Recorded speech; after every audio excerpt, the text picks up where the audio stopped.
JNTUH పరీక్షల విభాగంలో ఓ అధికారి మార్కుల అక్రమాలకు తెరలేపారు. ఇంజనీరింగ్లో పరీక్షలు తప్పిన విద్యార్థుల నుంచి లక్షల రూపాయలు తీసుకుంటూ పాస్ చేస్తున్నట్టు తెలిసింది. తాజాగా వెలుగులోకి వచ్చిన ఈ మార్కుల కుంభకోణంపై జేఎన్టీయూ అధికారులు సైతం ఆందోళన చెందుతున్నారు. విషయం బయటికి పొక్కకుండా గుట్టుగా ఉంచుతున్నట్టు తెలుస్తోంది. మరోవైపు అదే అధికారి పీజీ విద్యార్థుల ప్రాజెక్టుల వైవాకు నిబంధనలకు విరుద్ధంగా పీహెచ్డీ విద్యార్థులకు, విశ్రాంత అధ్యాపకులకు విధులు అప్పగిస్తున్నారు. వారు సైతం కళాశాలల నుంచి డబ్బులు డిమాండ్ చేస్తున్నట్టు ఆరోపణలు వస్తున్నాయి. ఈ విషయమంతా ఎలా బయటికి వచ్చిందంటే, బీటెక్ తప్పిన 4 విద్యార్థులు తాము చదివిన డిండిగల్ సమీపంలోని ఇంజనీరింగ్ కళాశాలకు ఇటీవల వెళ్ళారు. తాము పాస్ అయ్యామని సర్టిఫికెట్లు కావాలని అడిగారు. మీరెలా పాస్ అయ్యారంటూ కళాశాల ప్రతినిధులు ఆశ్చర్యపోయి ప్రశ్నించారు.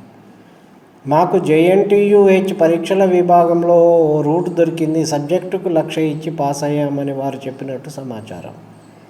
దానికి తోడు అదే కళాశాల యాజమాన్యానికి మరో అనుభవం ఎదురైంది. ఎంబీఏ చివరి సెమిస్టర్ విద్యార్థులకు ప్రాజెక్టు వైవా కోసం జేఎన్టీయూహెచ్ సిఎస్ఈలో పీహెచ్డీ చేస్తున్న విద్యార్థి ఒకరిని వర్సిటీ పరీక్షల విభాగం నియమించింది.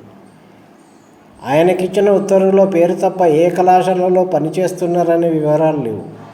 అదే విషయాన్ని కళాశాల ప్రతినిధులు అతడిని ప్రశ్నించగా, అవన్నీ మీకెందుకు, 50,000 ఇవ్వండి, లేకుంటే నేను చేయాల్సింది చేస్తా అని హెచ్చరించినట్టు తెలిసింది. దాంతో కళాశాల ప్రతినిధులు జేఎన్టీయూహెచ్కు ఫోన్ చేసి విషయాన్ని వివరించినట్టు సమాచారం.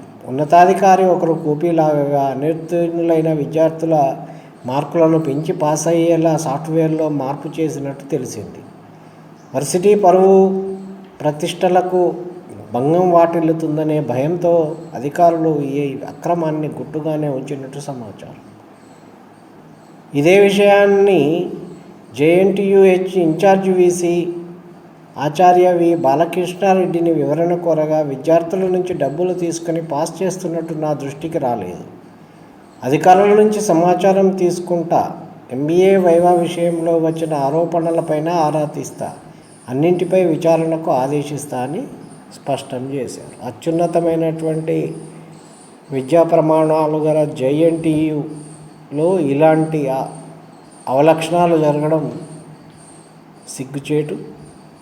జరిగితే అది దురదృష్టకరం, జరగకుంటే మంచిదే.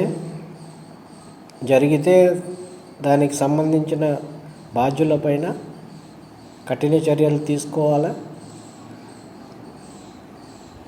అదే సమయంలో ఇక ముందు కూడా ఇలాంటి వ్యవహారాలు జరగకుండా చూడాలి.